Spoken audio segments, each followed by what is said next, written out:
Hi guys, welcome back or farewell to everybody. This is the Morning Rant, the show in which I, Alex Racuglia, talk about what happens in my life as a TV commercial director and a software developer. So, let's start! First, I have to apologize because if I'm correct, this episode won't be out at Christmas because, nobody watches YouTube Christmas Day. So, forgive me if I took 1 or 2 days off before releasing this episode. Second, I think I will take a couple of weeks off from this show because it's holiday season, and then I have 2 weeks break from the office work. I'll work at home, but because I record this show while telecommuting, if I do not telecommute, then there's no show. It will be a very short episode. I just want to tell you what happened in my 2023, because it was a very, very, very strange year. First, 2023 started January 1st. Yeah, what a great news. At the time, my son was 2 months old.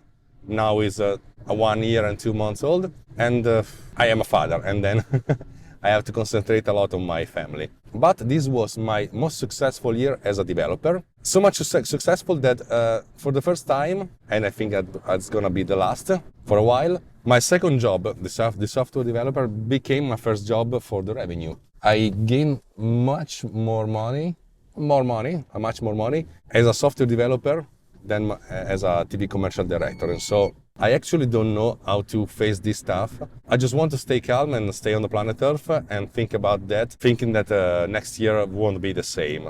Yes, I will release at least one big app, but I don't think that it will be as successful as Transcriber is. Transcriber is in only 5 months, 6 months, almost the most successful app I ever released. And I think in a couple months will be the first one, surpassing Bitmark 2.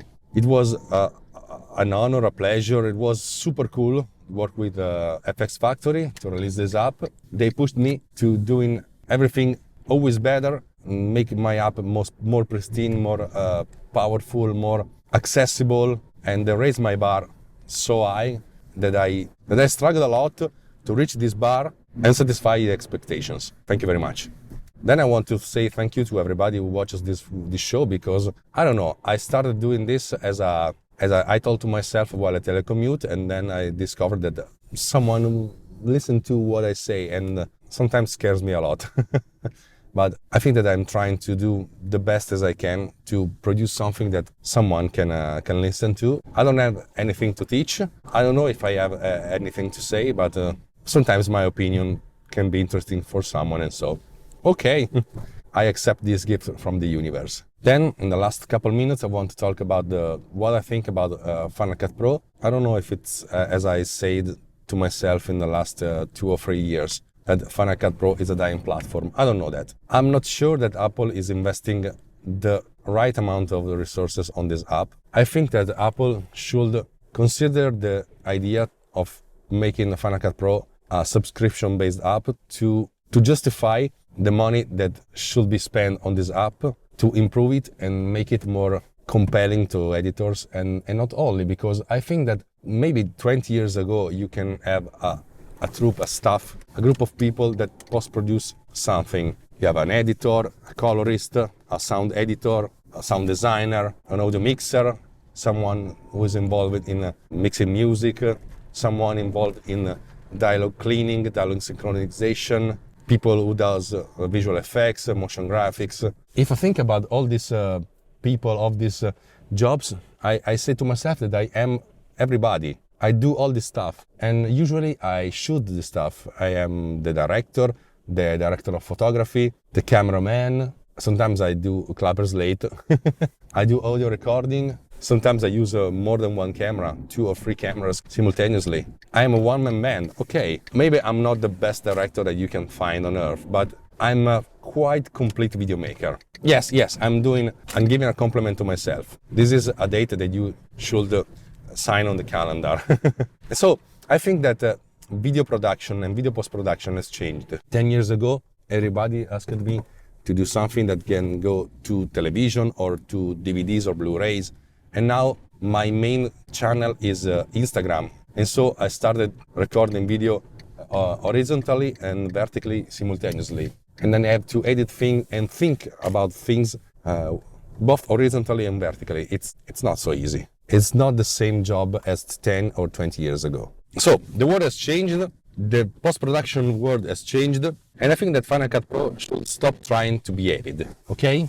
I think that FCP can be super cool, super perfect for all post-production workflows, both for YouTubers and, I don't know, for a TV series. But given the fact that Final Cut Pro is used mainly by YouTubers, and for this kind of communication world, it should try to concentrate on this kind of workflows and make the life of the video makers better.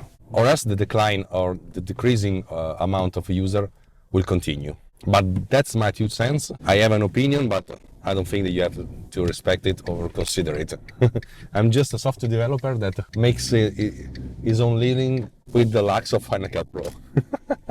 Things that are not in Final Cut Pro are produced by indie developers like me and a lot of people, a lot of talented people, very talented people. I only consider myself a rookie in this indie developers world, and there's a big market. We do things that Apple don't want to do, and then I think that there's place for everybody.